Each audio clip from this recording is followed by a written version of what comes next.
সহযোদ্ধাবৃন্দ সকলকে সালাম, আসসালামু আলাইকুম রহমতুল্লাহ।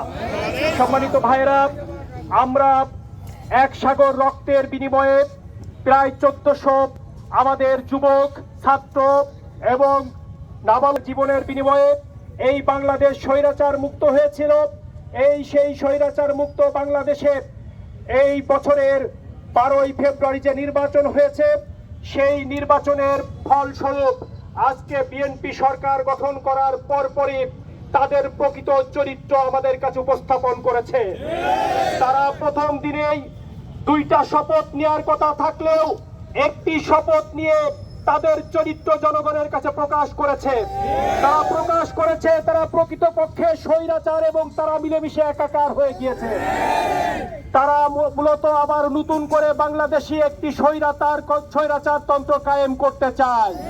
তারা প্রকৃতপক্ষে জুলাই গণহত্যাকারীদের বিচার না করে, জুলাই গণহত্যাকারী যারা বিদেশে অবস্থান করছে তাদেরকে দেশে ফিরিয়ে নিয়ে এসে বিচারের আওতায় নিয়ে আসার ব্যবস্থা না করে প্রকারান্তরে তারা জুলাইয়ের বিপক্ষে অবস্থান নিয়েছে।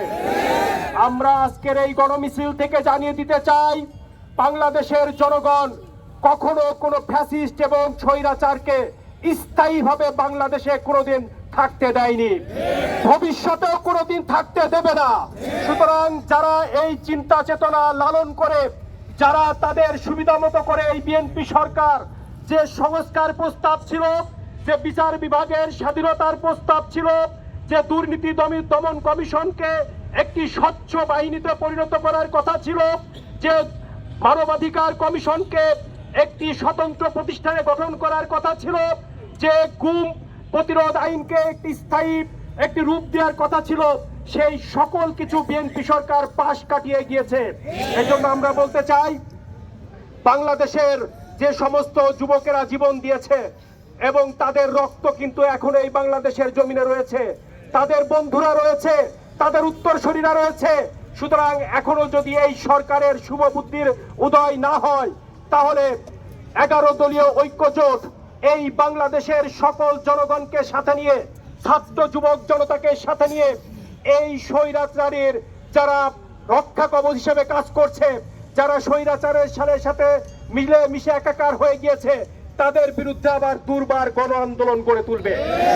আমরা সেজন্য এই সরকারকে অবিলম্বে এই গণহত্যার বিচার করার জন্য এবং বিগত ইন্টারিম গভর্নমেন্টের সময় এই বাংলাদেশকে একটি দুর্নীতিমুক্ত বাংলাদেশ গড়ে তোলার জন্য, একটি বৈষম্যহীন বাংলাদেশ গড়ে তোলার জন্য, একটি জবাবদিহিতামূলক বাংলাদেশ গড়ে তোলার জন্য যে সমস্ত বিধি এবং আইনগুলো করা হয়েছিল, সেগুলো অতি বিলম্বে বাস্তবায়ন করবে, সেই আহ্বান আজকের এই সমাবেশ থেকে রেখে সকল উপস্থিতিকে, সকল নেতৃবৃন্দকে আজকের মিটিংয়ে এসে, আজকের মিছিলে এসে আজকের এই গণমিছিল বাস্তবায়ন করতে সহযোগিতা করার জন্য আন্তরিক ধন্যবাদ জানিয়ে আজকের কর্মসূচির এখানেই সমাপ্তি ঘোষণা করছি। আসসালামু আলাইকুম ওয়া রাহমাতুল্লাহ।